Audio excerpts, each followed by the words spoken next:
Bismillahirrahmanirrahim. Assalamualaikum warahmatullahi wabarakatuh. Perkenalkan, kami dari kelompok 2 yang beranggotakan 5 orang, yaitu saya sendiri, Naila Najah, Pina Hasanah, Fatimatu Zahra, Khiliatul Mila, dan Eka Wahyuni. Kami akan mempresentasikan tafsir Al-Quran di Indonesia, sejarah dan dinamika pada mata kuliah kajian kitab tafsir Nusantara. Baik, selanjutnya yaitu materi pertama yang akan dijelaskan oleh saya sendiri. Basis sosial budaya penulisan tafsir Al-Quran Indonesia.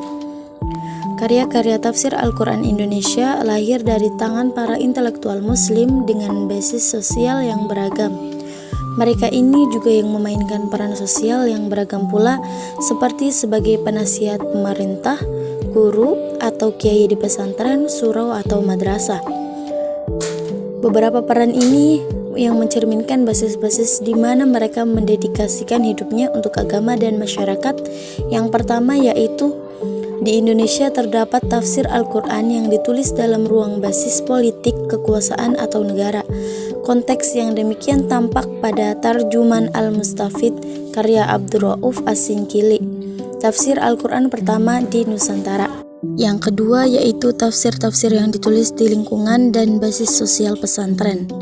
Secara sosial, setidaknya ada 2 jenis pesantren, yaitu pesantren yang ada di lingkungan keraton seperti pesantren Manbaul Ulum Solo dan pesantren di luar keraton.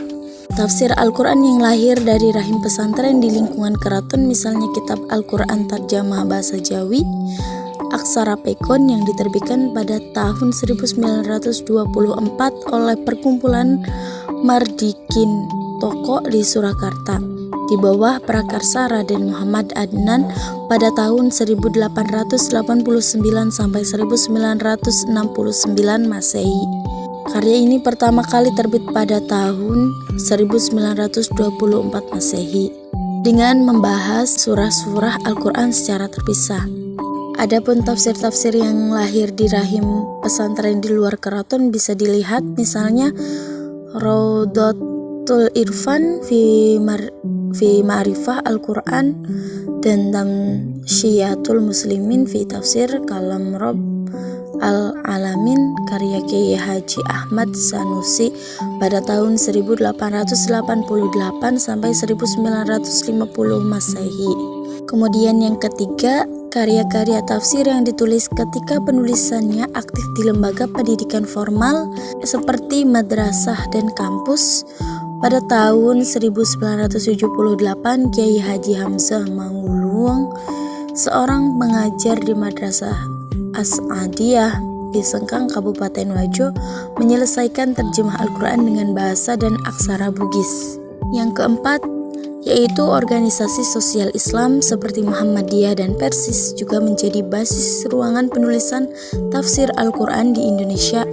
Misalnya pada tahun 1927, Ormas Muhammadiyah bidang Taman Pustaka di Surakarta menerbitkan Kurban Jawen, yaitu terjemah Al-Quran dengan memakai cacarakan dan bahasa Jawa. Yang kelima yaitu di luar dari basis sosial yang spesifik yang di atas tersebut, terdapat tafsir-tafsir dengan jejaring sosial penulisannya secara bebas dan longgar. Misalnya tafsir Al-Azhar karya Hamka ditulis dengan ruang sosial orang-orang kota dan ruang batin Ormas Muhammadiyah. Hal serupa terjadi pada ayat suci dalam renung karya Muhammad Emun Hasim, aktivis Muhammadiyah di Bandung. Baik, penjelasan selanjutnya yakni terkait identitas sosial dan keilmuan penafsir. Para penafsir Al-Quran yang ada di Indonesia itu memiliki berbagai macam latar belakang keilmuan dan basis identitas sosialnya masing-masing. Satu penafsir itu bisa mempunyai lebih dari satu identitas sosial.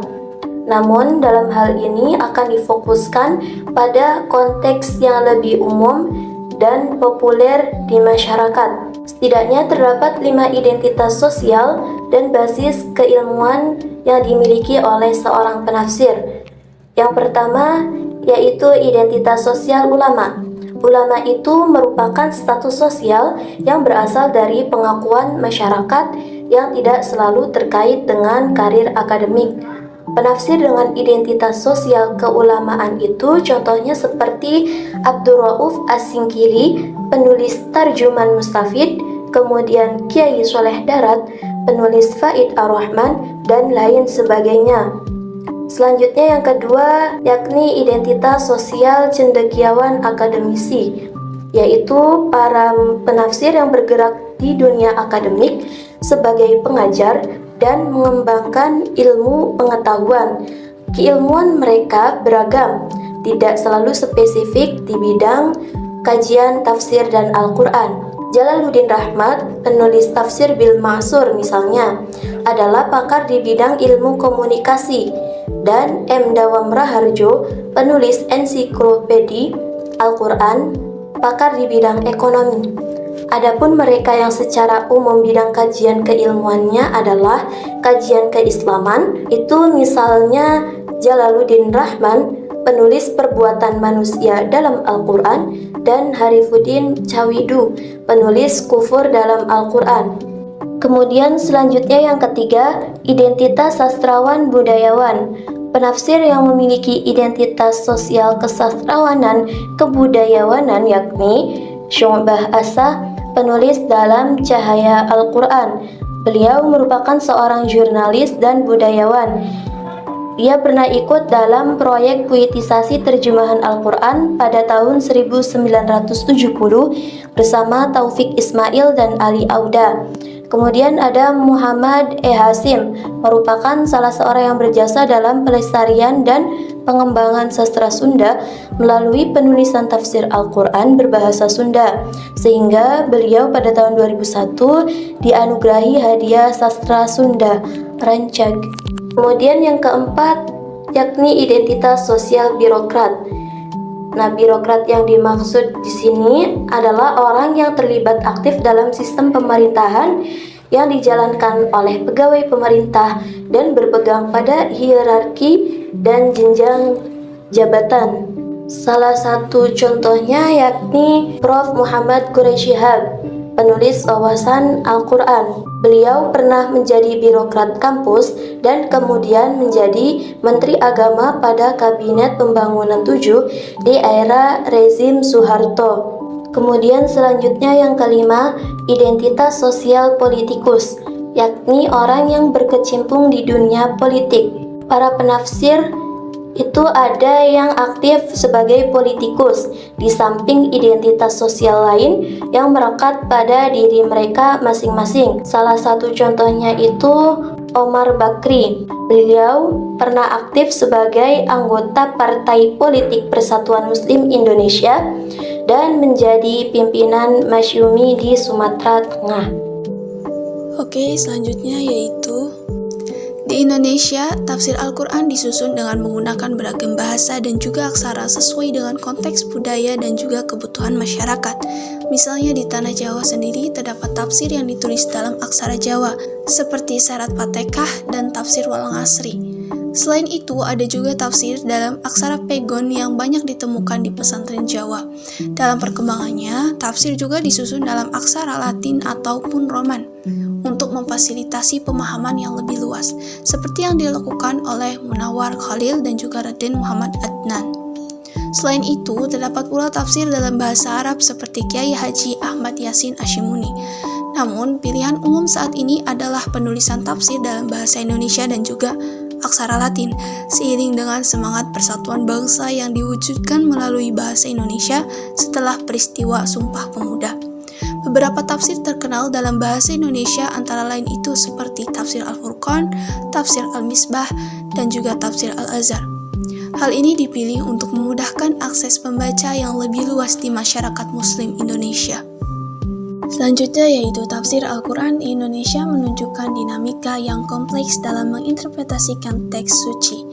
Tidak hanya sekedar menyampaikan makna harfiahnya, melainkan juga merangkainya dengan konteks sosial politik yang terjadi pada saat penulisannya. Para penulis tafsir tidak hanya membahas ayat-ayat Al-Quran, tetapi juga mengaitkannya dengan realitas sosial politik yang ada di masyarakat. Contohnya, beberapa penafsir mengkritik atau mendukung ideologi Pancasila serta menentang ataupun mendukung kebijakan rezim Orde Baru. Isu-isu sosial seperti korupsi, peran perempuan dalam pembangunan, toleransi antara beragama, dan peran agama dalam pembangunan juga menjadi bahan perdebatan dalam tafsir Al-Quran di Indonesia. Selain itu, terdapat juga upaya untuk mendukung program-program pemerintah dalam beberapa tafsir tematik yang menyoroti isu-isu ekonomi, perempuan, etika lingkungan hidup, dan juga kesehatan dalam perspektif Al-Quran. Dengan demikian, tafsir Al-Quran di Indonesia tidak hanya merupakan interpretasi teks suci semata, tetapi juga menjadi refleksi dari kompleksitas dan dinamika masyarakat serta politik di Indonesia. Selanjutnya yaitu tafsir Al-Quran dan realitas sosial politik. Nah, pada bagian ini akan dibahas mengenai tafsir Al-Quran yang berhubungan dengan fenomena politik Indonesia. Di sini ada beberapa tokoh di bidang politik, ideologi Pancasila misalnya. Ini dikontestasikan dalam bentuk dukungan sebagai dasar negara dan falsafah bangsa. Hal ini terlihat dalam tafsir yang ditulis oleh Bakri Syahid.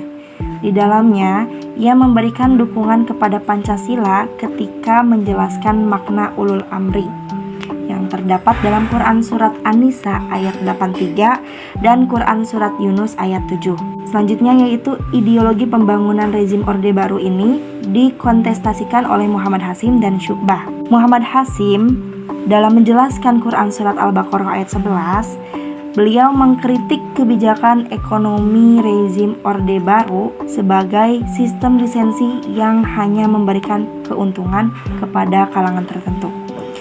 Dan yang terakhir yaitu Syu'bah. Beliau mengontestasikan ketika menjelaskan Quran Surat Al-An'am ayat 65 dengan mengemukakan akibat buruk yang ditimbulkan dalam bentuk korupsi, kolusi, dan nepotisme. Baik, memasuki penjelasan bagian yang terakhir yaitu harapan dan masa depan tafsir Al-Quran Indonesia. Dibandingkan dengan negara-negara tetangga yang termasuk dalam kawasan Nusantara, Indonesia itu merupakan wilayah yang memberikan keleluasaan bagi kajian pemikiran Islam, termasuk di dalamnya kajian tafsir. Setidaknya ada 5 faktor yang menjadi alasan mengapa perkembangan tafsir di Indonesia itu jauh lebih di depan dibandingkan dengan negara-negara kawasan Asia Tenggara yang lain.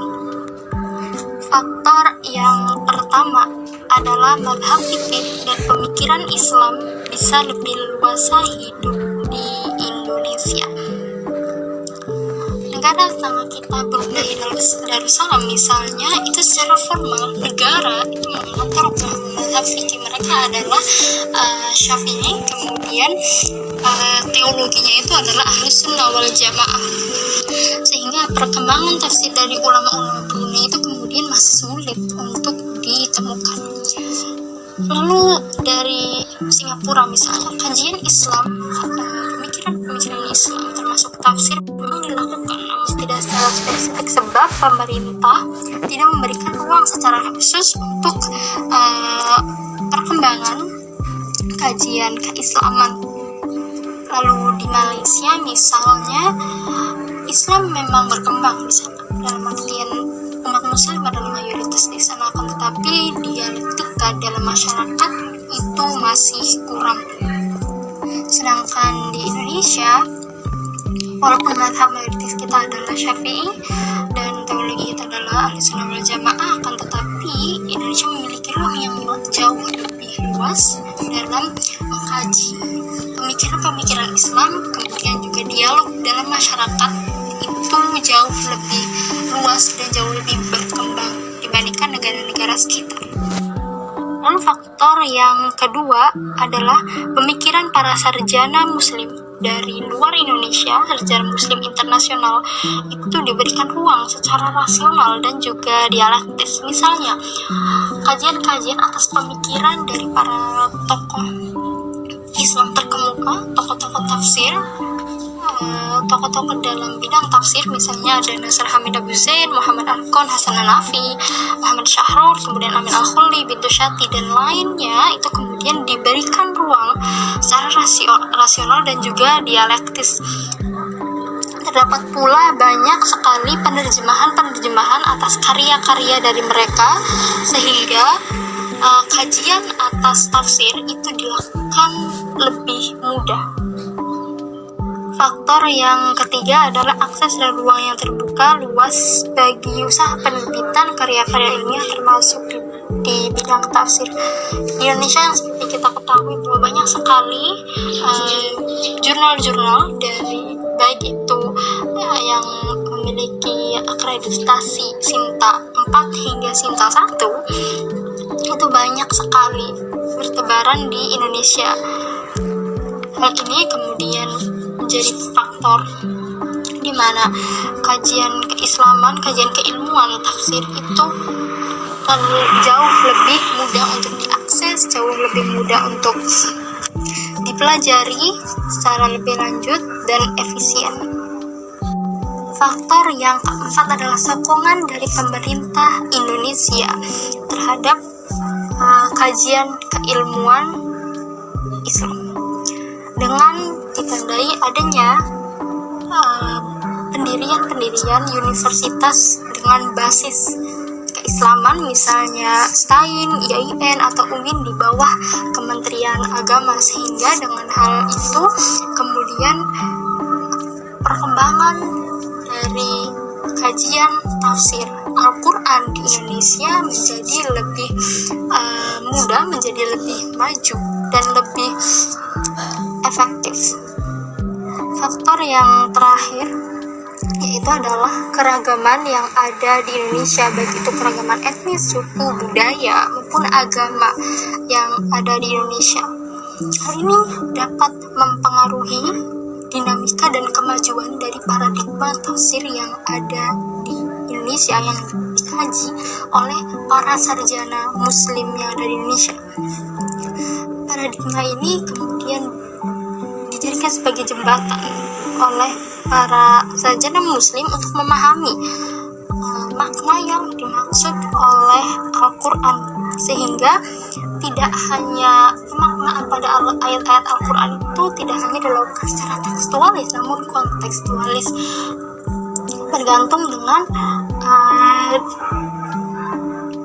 perkembangan yang ada di Indonesia, baik itu secara sosial, politik, ekonomi, budaya, dan lain sebagainya. Baik, sekian presentasi dari kelompok kami. Kurang dan lebihnya mohon maaf. Wabillahi taufiq wal hidayah. Wassalamualaikum warahmatullahi wabarakatuh.